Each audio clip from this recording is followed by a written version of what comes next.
All right, we're gonna start up here at the front of your unit. You've got two switches up here on your tongue jack. You've got one that's gonna turn off the light for hooking up and disconnecting in the dark. And the other one you've got is a retract and extend, and that's gonna raise and lower your tongue jack there. So down below that, you've got four important cables.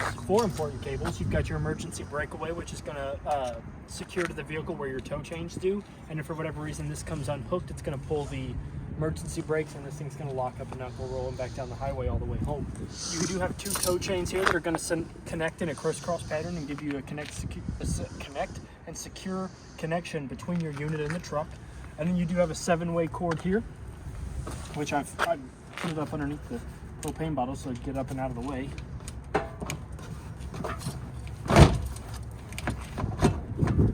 What this 7-way does is it connects to your vehicle and it provides you with your running lights, your tail lights, and your turn signals, as well as charges your battery when it's plugged into the unit. Behind that, as per requested, you do have two 30-pound propane bottles underneath this cover, as requested by you.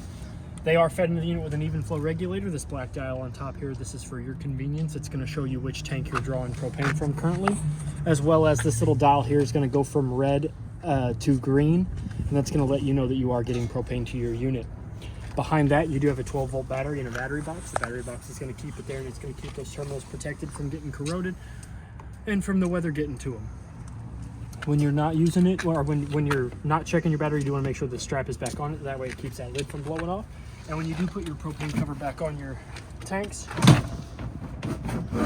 do want to make sure that the door panel here, that the bolts are facing the unit, so that way when the wind picks up, it doesn't blow this cover off and into the wind. You do have a battery disconnect back here in this big black box. It's that red knob right there. Right now it's in the on position. You can turn it to the off position, which will cut the juice from the battery to the unit, so that way if you're storing this thing for the winter, you're not draining your battery in the process. So we're going to come over here to the side of the unit. We're going to lower this down first. I'm going to show you the stickers, and then we'll go over the generator. So here you do have your tire loading information and your manufacturing sticker. That's going to have your VIN number, the total gross weight that the unit can haul, what the total gross weight of the unit is empty, and what all of the tanks are going to be like full, the weight of all of those, and all that good stuff there.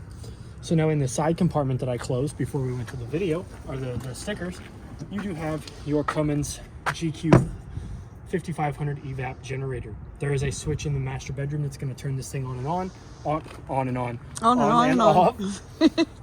And it also does give you a timer as to how long you've got left on your generator before it runs out of fuel, okay? There's the exhaust port for that.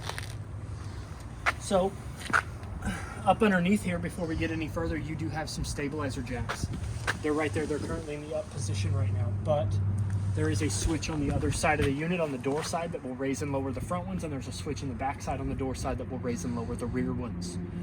You do have your sewer drain port connections there. That's your sewer outlet. You have a gray tank and a black tank. The gray handle is going to drain your bathroom sink, your shower, and your kitchen sink. And the black one there on the left, that's going to be your toilet. So that's what's going to drain your black tank where all your bio waste goes. Up above that is your Suburban on-demand water heater. Fancy. It's got a button here for off and on. So the O is for off, the I is for ignition. It's the easiest way I can remember that, and it's the easiest way I can tell people to remember that. You've got your fuse up here, which you do want to periodically make sure is nice, good, and tight. We're going to go ahead and turn this on. You're not going to hear anything out here besides a click from the console itself, but what you are going to notice is that the panel on the inside of the unit is going to turn on. Right now it's going to turn on, and it's going to heat up just a tidbit to keep it from freezing. It has a self-thawing option of function. And then below that, your pressure release valve here. So if you ever want to make sure you've got water in your tank, which you always want to make sure you have water in your tank before you turn your hot water heater on, you want to pull back on this knob here with this little pressure release valve, and water should come out of that, and that's going to let you know that you have water in your tank.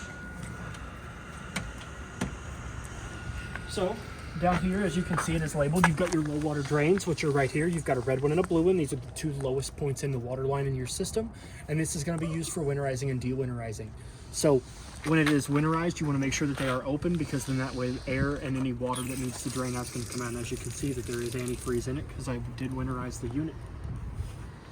Behind us here, you have your black tank flush, which is where you're going to hook a hose and regulator up to, and it's going to drain it's going to spin an aerator at the bottom of your black tank, and that's what's going to clean out your black tank and clean all the gunk and grime off of it. You have your freshwater connection there. That's where you're going to hook your hose and regulator up to. We highly recommend a regulator because if you run over, I think it's like 45 to 50 PSI, it has the possibility of popping the connections on your water lines. You've got your city water connection here. This is where you're going to hook your hose and regulator up to, and you won't have to turn your water pump on, and you won't have to use the water from your fresh tank to secure water through the lines of your unit. Down here, you've got your outside sprayer port.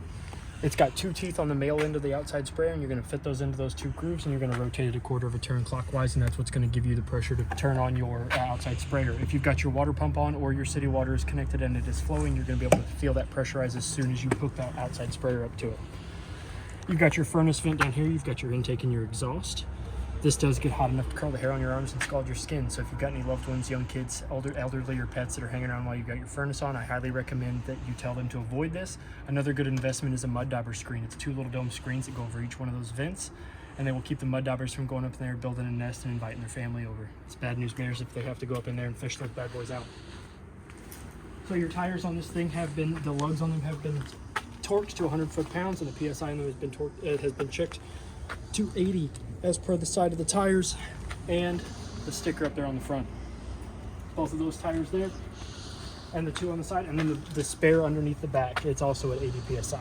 So this is where you're going to put your fuel in for the fuel pump and the generator. So this thing does have not only a gas powered generator, but it also has a fuel pump on the side, so you can gas up your toys if you need to do that as well. Just like the one on your vehicle, you unscrew the gas cap, and you put the nozzle in there and you fill up like normal. Just like the one on the car, you do want to make sure that it clicks when you tighten it down. You've got 2 outside cable options here. You've got outside cable and outside satellite. So what you're going to do is you're going to hook a coaxial cord up from this to the source of the campground or park that you're staying at, given they have those provided for you. And you're going to either get cable or satellite to the inside and the outside of your unit, okay? The next thing here is your 50 amp short cord. 50 amp, 36 foot. In order to plug it in, you're going to make sure that this ring is all the way against this flared base right here. You're going to push it in, you're going to give it a quarter of a turn clockwise, and then you're going to tighten this ring back down. What this ring does is it creates a nice weather tight seal that keeps all the elements out from your connection and the cord itself. To unscrew it, you're going to reverse that. You're going to screw this all the way back against the base, you're going to give it a quarter of a turn counterclockwise, and you're going to remove it. When you do not have the power cord plugged in, you do want to make sure that the cap is down and over the outlet to keep anything from getting in there and corroding those prongs, okay?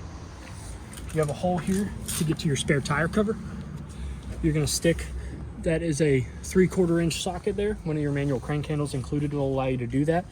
And what that does is that lowers that farrier that has your spare tire on it. And again, that spare tire has also been checked in the PSI, and that is sitting around 79.8.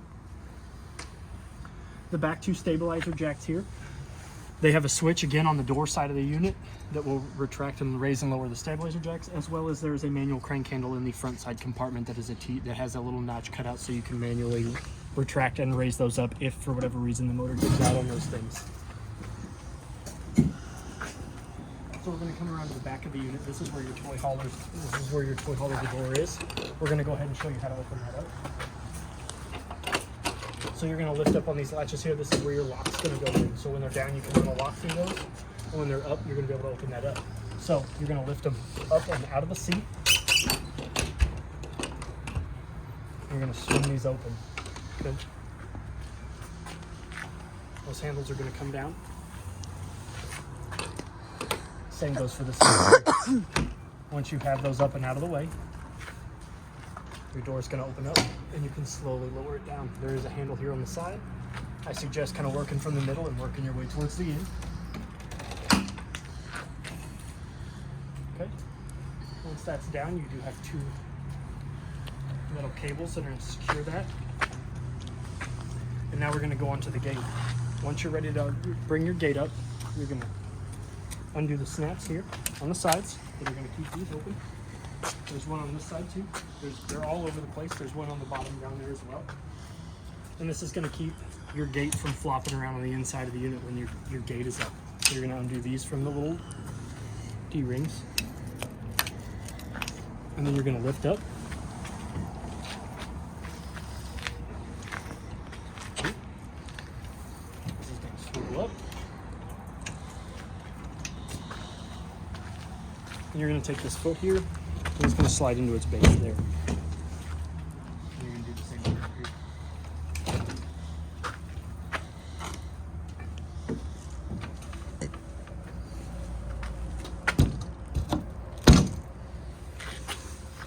And then you can actually turn that, lock it into place. And those aren't going to go anywhere.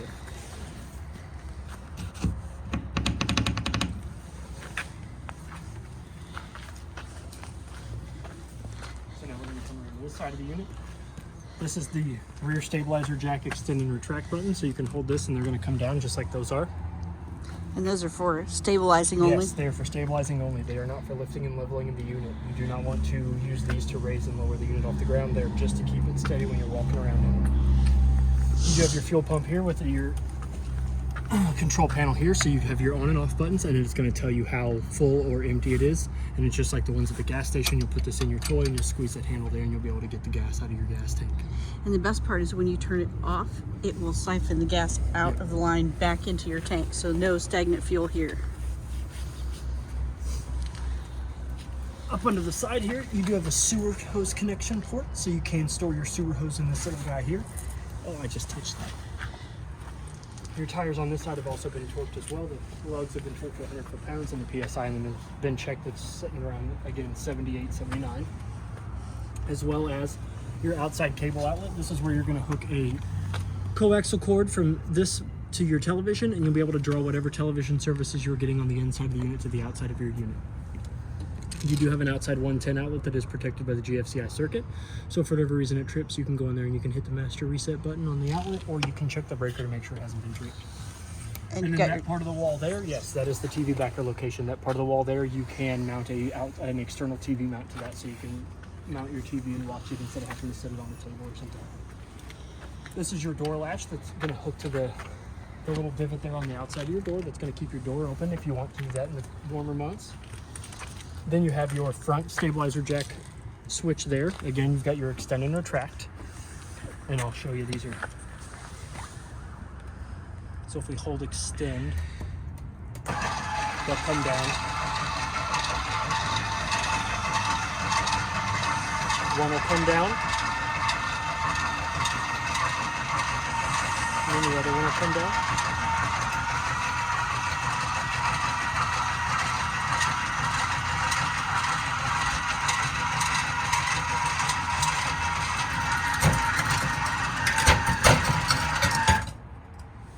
And then you reverse that to bring them back up. You hold retract, and then one foot will come up, and then the other one will come up. And then in your front side compartment door here, you've got some options. This is the manual crank handle for your stabilizer jacks, in case the motor doesn't want to work on those.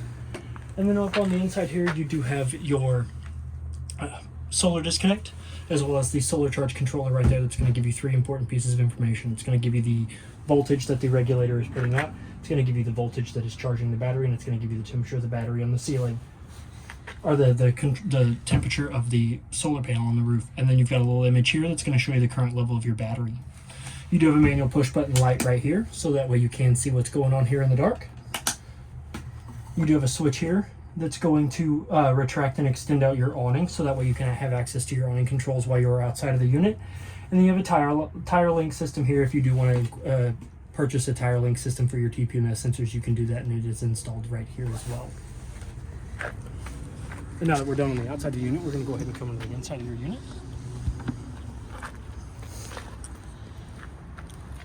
So you do have some collapsible stairs, so we're going to go ahead and put these up. I'll show you how to do that. So this is what your stairs should look like in travel position, and now I'm going to show you what your handle should look like in travel position.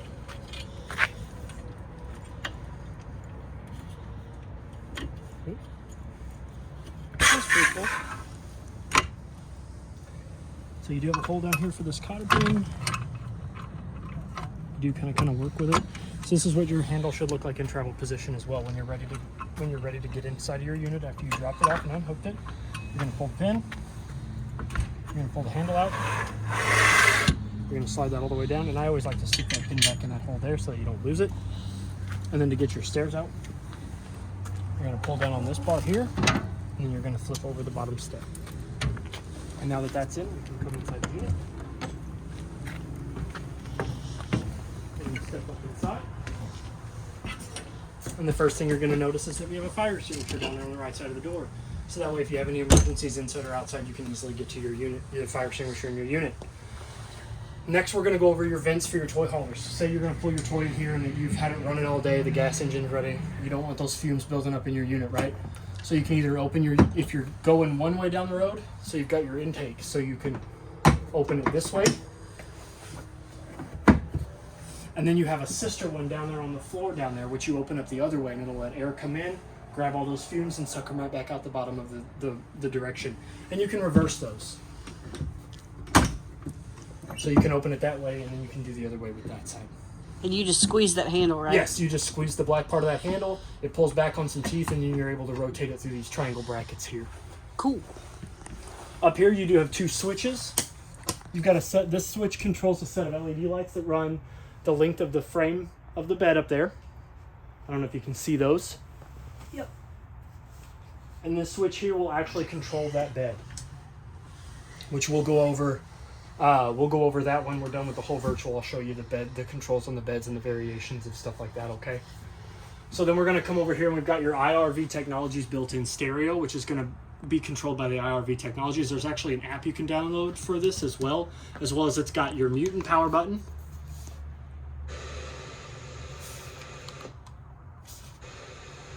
Oh.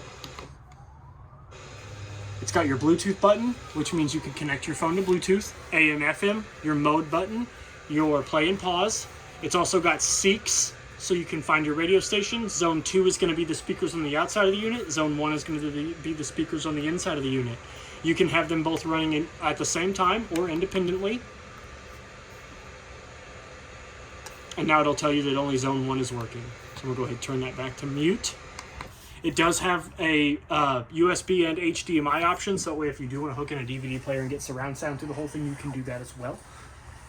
You do have several storage options up here. It's one large cabinet with 3 individual doors.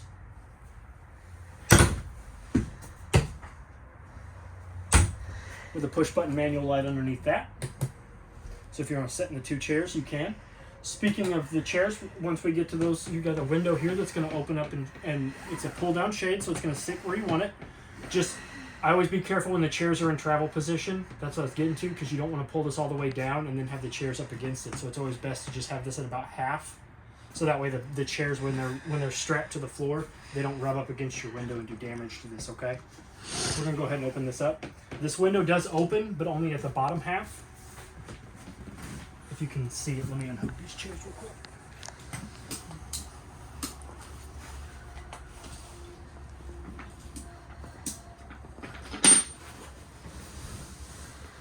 So if you can see it right there, there's a latch that when the window can be opened, you can pull the latch up and the window will slide open.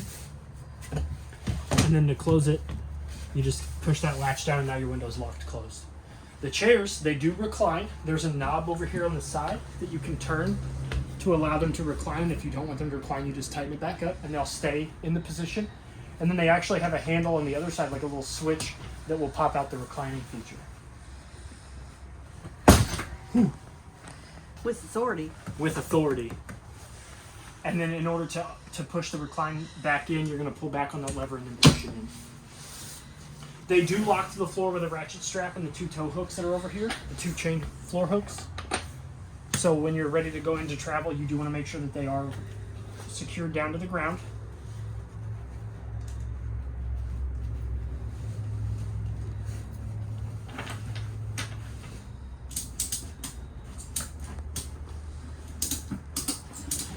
There we go. Now that we have those out of the way, we're gonna come up. We're gonna like I said, we're gonna get to this after we're done with all of the major features, and I'm gonna go over all of this with you guys. Okay. You do have your vent down there on the floor, which we already went over, and you do have 2 windows in the back, which open up. They do have the same style shades as the big window in the front, and then the 2 windows open by push tabs here in the center. So you grab those, push them in, and you can pull that window open and close. And both of these windows are the same. Your Furion fridge opens down here at the bottom of the doors. You always want to make sure that you push those in instead of just yanking the door open, because those also help keep the door securely closed. And if you go to yank on that and you break that, then your doors are going to be able to just come open and closed at will, and you don't want that, especially if you've got food in these and you're traveling down the road. Nobody wants flying snacks. Nobody wants flying snacks. Your temperature control knob up is up here at the top. You've got your decrease and increase temperature button. You've got your fridge and freezer, so you can change the different temperatures of the freezer through this as well. And then you've got your power button over here, which if you hold for 5 seconds, your refrigerator will turn off. So now it's in off mode. We'll go ahead and close those back up. Your freezer, you do want to push down on the button and pull your freezer open. You have storage up above. You have your Greystone standard glass top microwave, just like the one in your home. It's got all the same features and functions. Down below that, you've got your light and your fan for your oven and your stove range. You do have a glass top stove. Now this glass top, you can't cook on it. It won't get hot enough to boil water, but it will get hot. It is tempered glass, but tempered glass still will shatter under extreme temperatures. So in order to cook on your stove, you're going to lift that up. Then what you're going to do is you're going to turn your stovetop on by hitting this on and off button. Your 4 blue burners and your oven knob are going to light blue. You're going to push in and you're going to turn it. It's going to turn red, and you're going to see that that's going to turn that burner on. Then you can let go. Same for the center one. Ooh.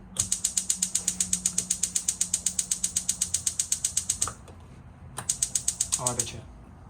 And then this one here, I left the gas bottles off.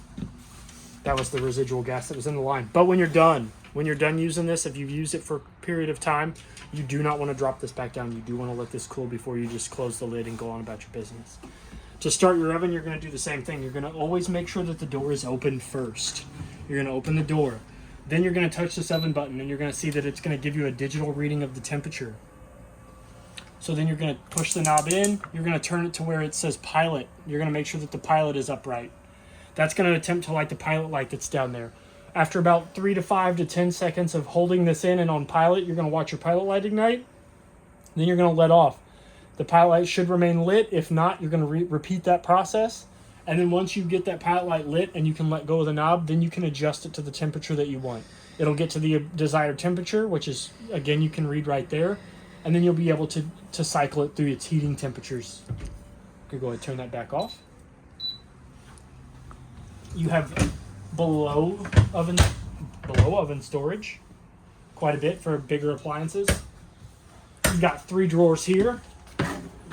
This one's going to have your remotes for your television and your stereo, as well as your owner's bag, which is going to have all your paperwork on all of your appliances, your refrigerator, your air conditioner, all that good stuff. Deeper drawers down here at the bottom.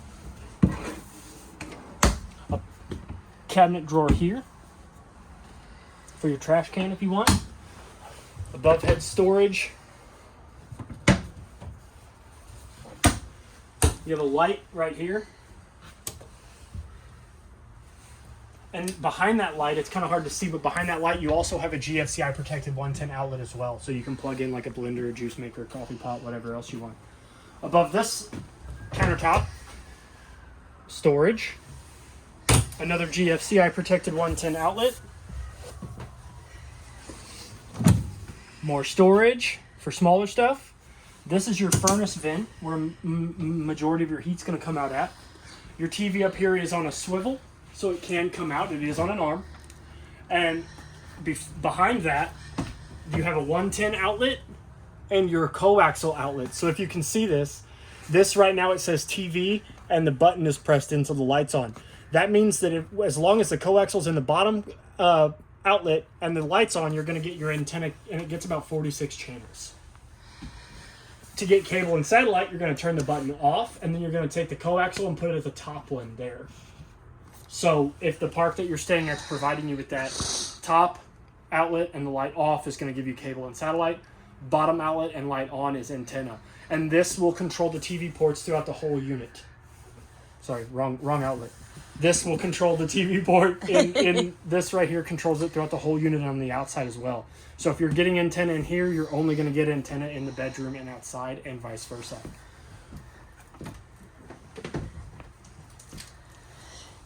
Nice big sink.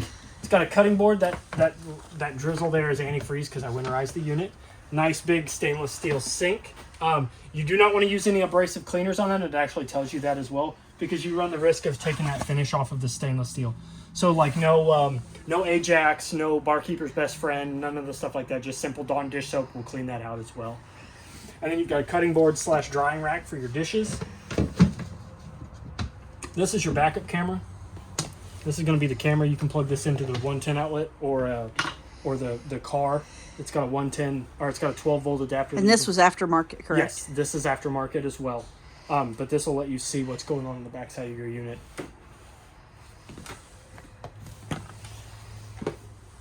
You have your Dometic thermostat here, the one that is going to control the heat and the air conditioner. There is one in the master bedroom, but it only controls the air. This one controls both the furnace and the air throughout the whole unit. You've got your, if we turn it on, it's going to turn blue. You've got your auto, which is your fan speed. So you've got auto, low, and high. You've got your air conditioner, which is going to be cool in the snowflake. And you've got your furnace, which is, I like to call those the bacon lines.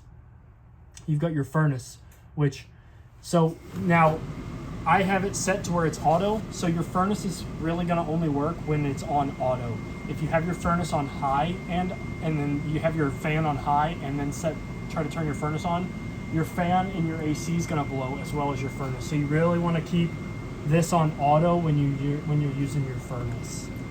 And really, auto's the same for your air conditioner. It's the best one. Yeah, because it's going to know when to kick on and off. I'm going to go ahead and turn it all back off now. Once it gets to the off screen or whatever desired climate changing, man, brain fart. If you're using your air conditioner or your furnace, it'll automatically just kind of go off. You can just walk away from it once you have it set. Now, the only thing that it does is once you have your temperature set, it's going to show you that constant temperature being set. It's not going to show you the output temperature, what it is in here currently. It's just going to read, what you have it set at. Okay?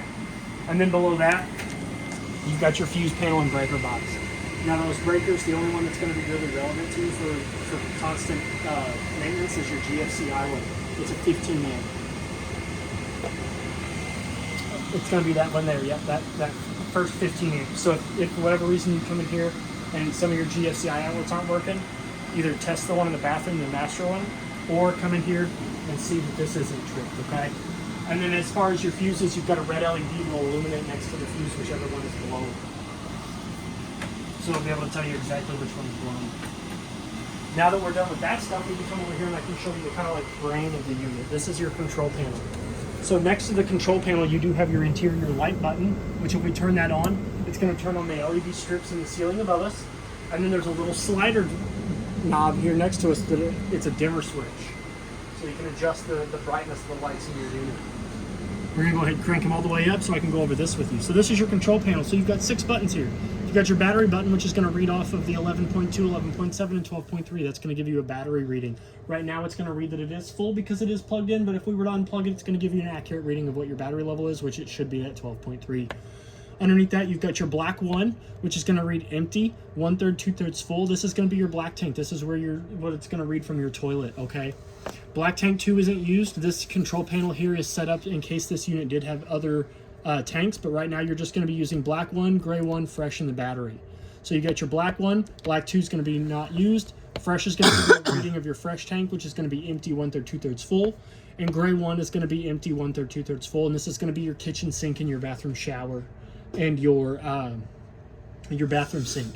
And then gray 2 isn't used. So over here on this side, you've got 6 blue buttons. So this top one here is going to be your water pump. If we were to turn that on, it's going to illuminate a blue light behind it, and that's going to tell you that your water pump is being engaged and it is priming the system. It's going to siphon water from your fresh tank through the system, through the lines to all of your water features in your unit. If you're using your City Water Connect, you do not have to turn this on. The one below that is your cap lights. So there is a string of lights on the front of the unit that when you flip this button on, that's going to illuminate those lights, okay? Then you've got your porch lights, which there is a light right out here out the outside of your unit, and on the back side that's going to illuminate when you turn that porch light on. Then you've got your awning lights, which is a string of lights that are going to run across the top of your the in between the canvas and the unit. That are going to be a strip of lights that kind of run through the length of your awning. And then you've got your auxiliary lights, which are going to be some lights that are going to be down here on the outside of your unit and then when you turn that switch on. Now, as you can see, they do all illuminate, so all of these actually do illuminate. And then your auxiliary lights are going to be some lights that are on the back side of your unit over there. And then you've got two push buttons here. This is your slide in and slide out. Slide in is going to bring the wall that has your stove and your refrigerator in. That's going to bring that in. If you hold it in, it's going to bring it in. If you hold it out, it's going to push it out. Once it gets all the way out, it will stop, and you want to let go of the switch. The same goes for your awning. You're going to hit the extend button, and your awning's going to go all the way out. I got room to do it? Yeah, I do. So we're going to go ahead, and I'm going to show you what that awning looks like pushed all the way out, okay? We're going to extend it all the way out. Water might drain off of it. I'm sorry. It's been rainy and yucky here. We're excited because it's a sunny day. It's really cold, but it's sunny. Look, it looks like it's raining slowly all the way out.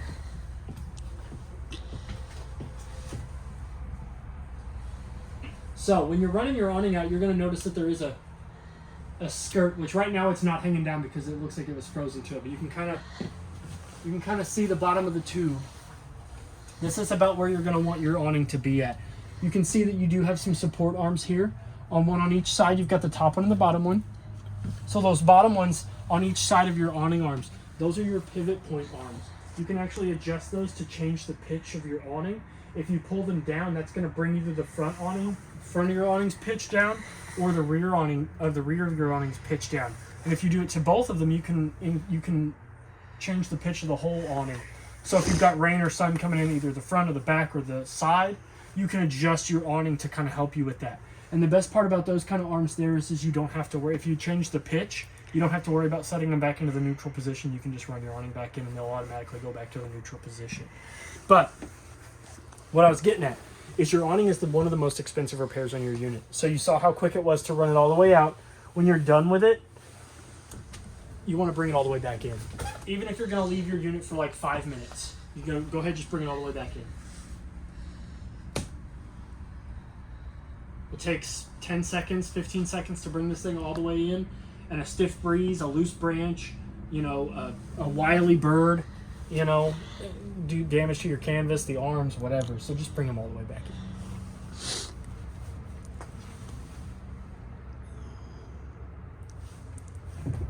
Okay, now that they're flat, now we're going to move on to the bathroom.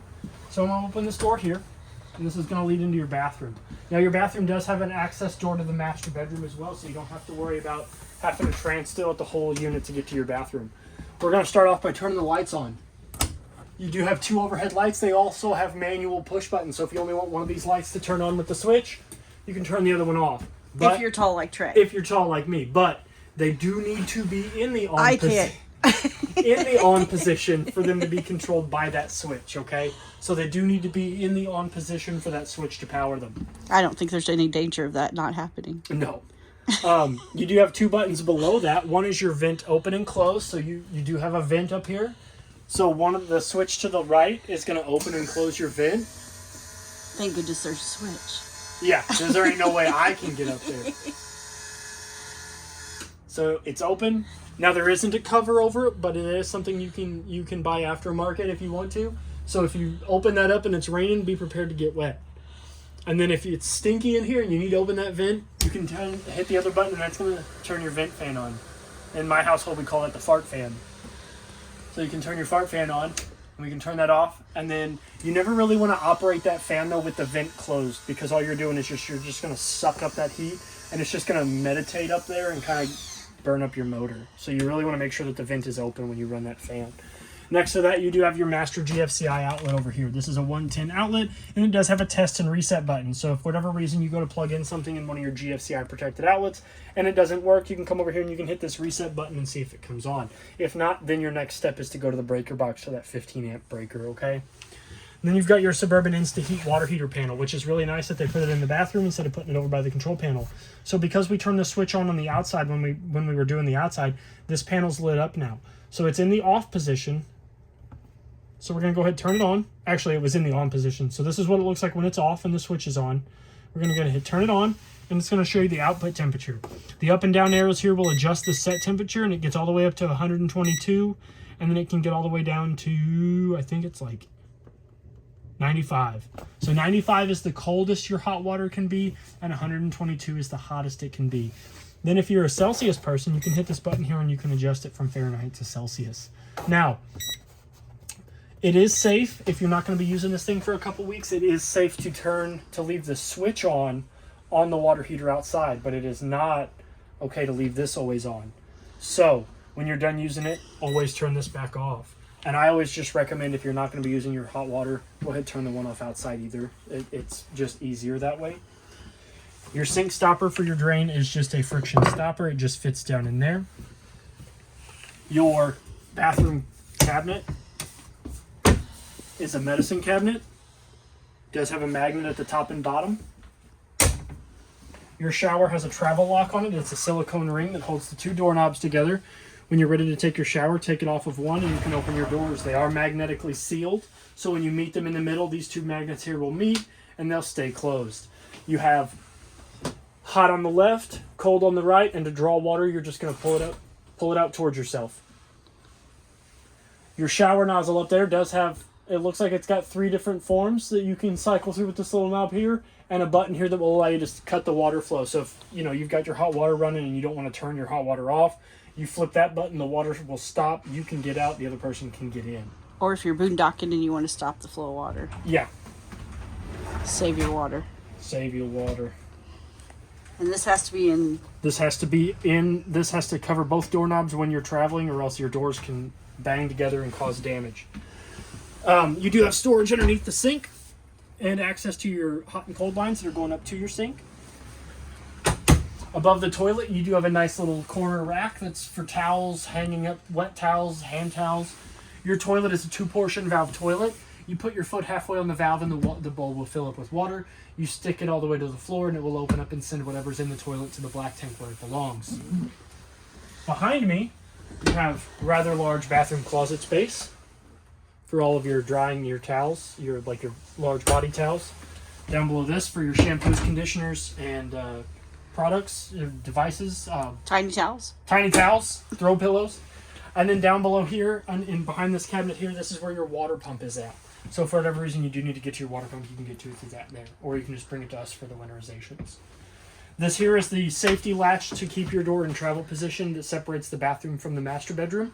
So if we lift up out of the door, this can slide all the way shut. And now whoever's in the bathroom doesn't have to see you, and you don't have to see them. Howdy. Hello. It's been a while. This does need to be latched when you are in travel position, because if not, this door will glide along its track until it rattles itself either out of the cars, off the track, out of the foot down here at the bottom that keeps it level, or do damage to the wall. Okay. So now that we're done in the bathroom, we're going to go ahead and come into the master bedroom. It again has a light switch here with a dimmer knob, so you can adjust the brightness of the one LED strip. This is your thermostat that's going to control the air conditioner only in the master bedroom. If you do want heat in here, it does have to come off the master thermostat in the living room. This just controls an air conditioner. You do have 2 air conditioning vents there in the ceiling, as well as the ceiling unit with a dump valve here. If you want the air to come out of this, close that dump valve. If you want air to come out of that straight onto the bed, close that dump valve back up. Up here on the wall, you do have a coaxial cord, coaxial outlet and a 110.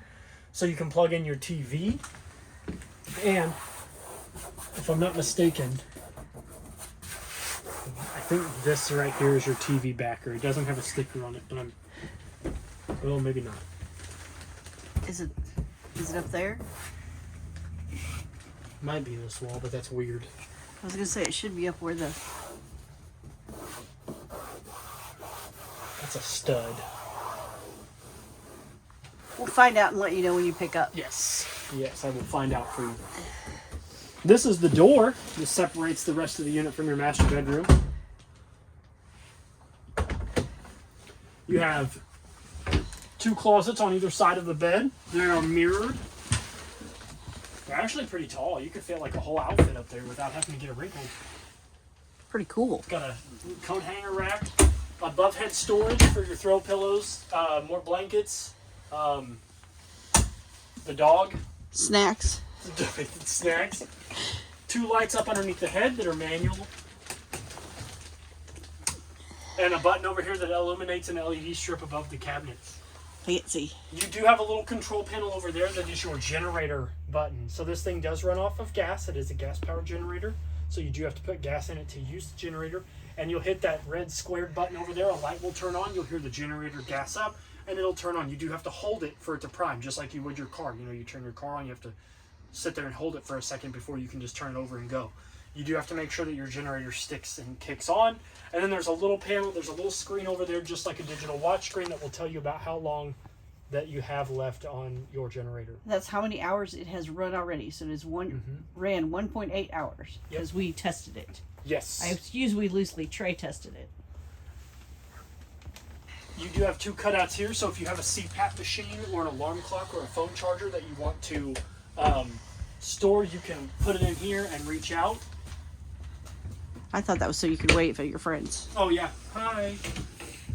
And then whoever gets on this side of the bed has a 110 outlet, so you're gonna have to fight for this side of the bed.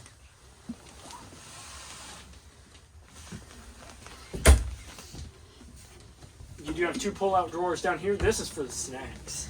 Oh yeah. This is for the snacks. And then you actually have another 110 outlet over here, so you're really gonna have to fist fight for whoever wants to sleep over here. Oh, there's one over here too. So you got two over here and one over there. So you're gonna have to fight. Yeah. But whoever sleeps on that side gets access to the fire escape window. Yes. So here's your fire escape window. you lift that red handle out of the saddle, push it all the way out, and then pull on that red handle. Yank your screen out, and please go out feet first if you would need to exit or camp in case of an emergency.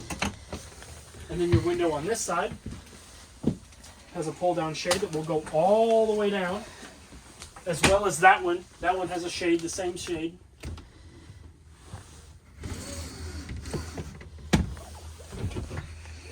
And to open this window,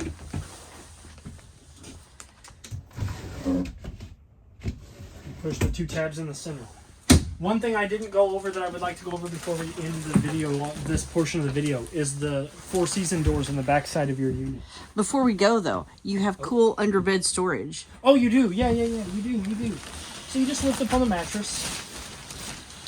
Lift up on this. This will keep your mattress bed up. This is your 3/4 inch manual crank handle that's for the spare tire / the slides if you need to push your slide out manually, and as well as your outside sprayer. Actually, this just works for that. You have a Schwintek slide on this. Oh, do you? And we will be sending you a separate video that shows you how to take care of your slide. I'm a dummy. No, you're not. I'm a dummy. I do so many of these.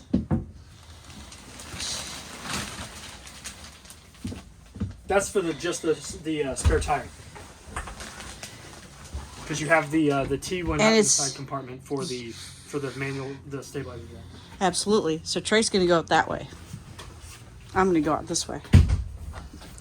You have so many options. So you also have a set of doors back here. These are cool. I like these. And then if we close, they can meet in the middle. And you can lock them. And you can kind of still see outside. Mm-hmm. So you can kind of open up your deck, hang out here, watch TV, cook dinner. And if you want, you can let the children, the dog, come hang out outside. Oh, I locked it.